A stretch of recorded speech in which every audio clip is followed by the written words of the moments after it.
Forever and ever, can't gonna get no love.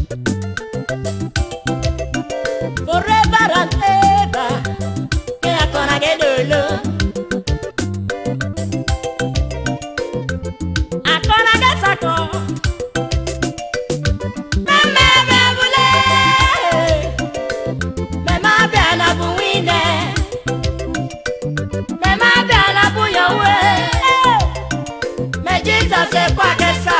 C'est Cananya Balié.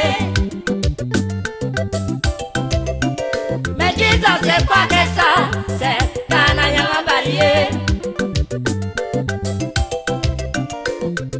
A comme les accords.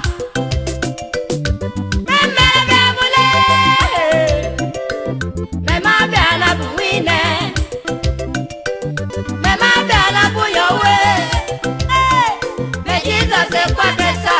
C'est Cananya Balié. Mais Jesus c'est quoi que ça?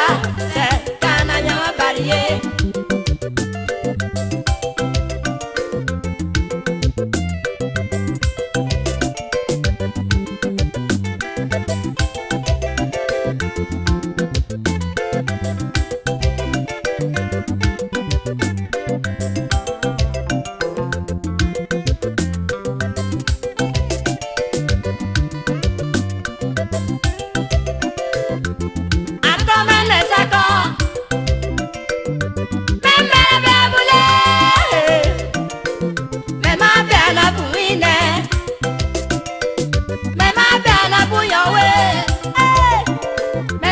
C'est quoi que ça? C'est Cananya Balié. C'est de la vie, dans ton pays, comme todo doale.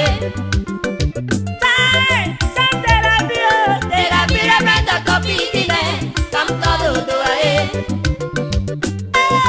C'est de la vie, dans ton pays, comme todo doale. Dans ton biguine, comme ton dodo.